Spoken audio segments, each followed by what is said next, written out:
Notre sommelier est de retour afin de nous proposer un vin rosé de la région de l'Estrie, mais tout juste avant de boire, on doit d'abord parfaire notre éducation et on va parler des cépages, les cépages québécois. Oui, tout à fait. Bien très important. Présent au Québec. Oui, exactement. Tout à fait. Donc, je te laisse nous instruire, mon cher Serge. Ah, d'accord. Merci.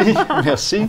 Il faut bien comprendre au Québec que on le vit présentement, on a une température généralement froide l'hiver. Oui, généralement. Oui. C'est ça, on est quoi là aujourd'hui, le 11 et puis encore... on compte encore les dodos pour avoir du soleil. Oui, j'avoue être un peu oui, j'ai bien hâte finalement. Et puis, donc pour cette raison-là, puisqu'il fait froid, ça nous prend des cépages qui résistent au froid, contrairement aux cépages qu'on dit internationaux ou, si on veut bien paraître dans une conversation, on dit les Vitis vinifera. Oh, c'est le nom de la grande famille. Donc, les cépages comme Cabernet Sauvignon, Cabernet Franc, Merlot, le Sauvignon blanc, c'est le genre de cépages qu'on ne retrouve pas au Québec parce qu'ils ne sont pas suffisamment résistants au froid, à nos hivers québécois. C'est ce qu'on appelle les cépages nobles? Oui, cépages nobles, Vitis vinifera, cépages internationaux. Chacun a son appellation. Oui, exactement. Par contre, concernant les Vitis vinifera, on a quand même un peu de chardonnay puis du pinot noir qui commence à être implanté parce que ces deux cépages-là sont présents en Bourgogne, c'est un peu plus au nord, et ces deux cépages-là sont aussi présents en Champagne, qui est plus au nord encore en France. Donc, on commence à avoir de bons résultats, principalement avec le pinot noir, et puis il y a des beaux essais de fait, pas des essais, il y a des vignobles qui se sont spécialisés en chardonnay aussi. Donc, il y a des belles choses. Mais la majorité des cépages, c'est ce qu'on appelle des hybrides. Par exemple, en rouge, le plus présent, c'est le Frontenac noir, avec 57 hectares de vignes. Puis en constante progression, il y a eu 12 d'augmentation en 2016 et 2017, ce qui est quand même beaucoup. Après ça, suivi du Marquette, le Maréchal Foch. Le Pinot Noir est quand même en quatrième position avec 15,8 hectares de vignes. Une augmentation de 3,4 depuis par rapport à 2017-2018, mais cependant 153 par rapport à 2016. Donc, il y a eu une plantation massive, si on veut. Vu que ça fonctionne, je pense que ça, là, tout le monde va vouloir... Parce que c'est intéressant, le Pinot Noir. Oui, c'est sûr que c'est intéressant. Là, évidemment, c'est toujours une question de coût, parce que là, qu'est-ce que tu fais? Tu déplantes tes vignes qui ont peut-être 15, 20, 25 ans pour planter des nouveaux pinots, je ne sais pas. Hein, c'est sûr qu'il y a une question business dans ça, bien entendu. Et puis en blanc, le Vidal et le Céval blanc sont les deux cépages les plus plantés. Par contre, on a une progression quand même assez importante d'année en année des Frontenac noirs, c'est-à-dire Frontenac gris et Frontenac blanc, en blanc. Parce que l'avantage de ces cépages-là, c'est qu'on n'est pas obligé, sur tout l'ensemble de la famille des Frontenac, on n'est pas obligé de les abrier l'hiver. Donc, on les laisse. Quand vous allez dans un vignoble puis vous voyez des vignes qui sont hautes, c'est du Frontenac, nécessairement. Et puis, c'est l'avantage, évidemment, pour pouvoir faire des vendanges. Au lieu d'être assis quand tu vendanges, tu peux être debout. Donc, physiquement, pour les vendangeurs, c'est quand même quelque chose d'intéressant. Et donc, on revient au vin rosé. Il y a quand même une particularité, c'est un vin rosé mousseux, bien entendu.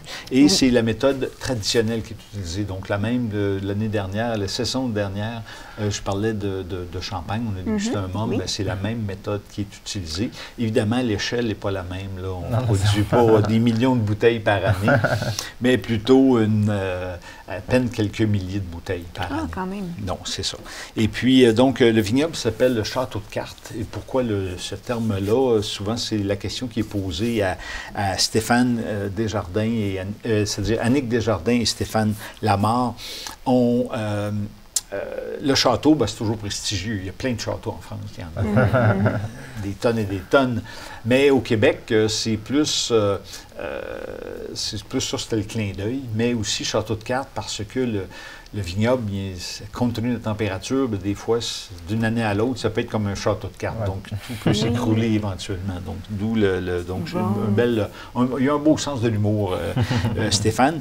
Et puis, on produit quand même autant du vin que du cidre. On parle de 10 vins et 5 cidres. Ils font 2 bulles en cidre et en vin. Et aussi, ils font un vin orange et un vin gris. Vin orange, c'est quelque chose qui est de plus en plus... ça commence. C'est comme c'est un peu comme C'est un peu comme le Beaujolais nouveau il y a plusieurs années. Des fois, il y a comme des modes. Et puis, c'est intéressant, son vin orange, je l'ai dégusté, il est bien agréable. Pour réaliser ça, c'est qu'on fait tremper le raisin entier dans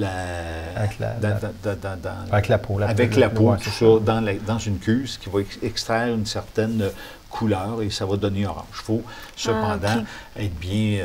c'est particulier. C'est pas orange comme une orange, là. On s'entend. Non, mais il y en a certains, je l'ai vu un, justement, j'étais dans un resto, un vin nature, mais il était quand même assez orangé. Mais ça dépend, je pense. Ça va dépendre du producteur d'abord. Orange cuivré, Oui, c'est ça. Fait qu'il c'est ça. Si tu t'attends d'avoir un vin, quand tu verses ça, ça va être orange comme une orange, tu vas être déçu. Mais ici, on a un beau vin rosé mousseux, élaboré 60% de Sainte-Croix et 40% Radisson, qui sont deux cépages rouges, bien sûr. Et comment on est en mesure d'avoir un rosé, c'est aussi vrai pour les mousseux que pour les rosés, on va laisser tremper la peau du raisin un certain temps dans la cuve ou encore au niveau de la presse. Ici, c'est des rosés de presse. Lorsqu'on a pressé les raisins, on les a laissés un peu en contact avec la peau, ce qui va amener on va chercher un peu la teinte. Exactement. Donc, c'est intéressant. Au nez, on a comme il me semble que j'ai comme de l'écorce d'orange. Oui, c'est ça. Un petit peu de fruits rouges aussi, quelque chose d'intéressant. Une petite pointe florale. Oui. Et en bouche. Ah oui, hein. Ça paraît, les bulles sont très fines. Effectivement. La deuxième fermentation se fait en bouteille et pendant 8 à 10 mois, là, selon les années. Et puis, c'est disponible à la SAQ à 29,10 $. Un prix tout à fait correct, à mon sens, pour un vin de cette qualité. Oui, quand même. Dans la pastille fruitée et vif, parce qu'on sent du côté, il y a un petit peu de mordant à l'intérieur. C'est correct. En apéro, des fruits de mer. Comment tu dis? C'est sec un peu, oui. Oui, effectivement, il est sec. Donc, avec des fruits de mer en apéro, ça serait quelque chose de très agréable. Un beau rapport... Agréable à consommer. Oui, tout à fait. Et puis, donc, un beau rapport qualité-prix. Puis, ce qui est intéressant aussi au domaine, c'est qu'il y a une magnifique pas cuisine, mais plutôt une belle terrasse avec un four à bois. Donc, durant l'été, il y a un traiteur qui est là, qui fait des pizzas sur four à bois. Et puis, on peut agrémenter ça oui, exactement, autant de leur vin que leur mousseux ou leur cidre. Donc, génial.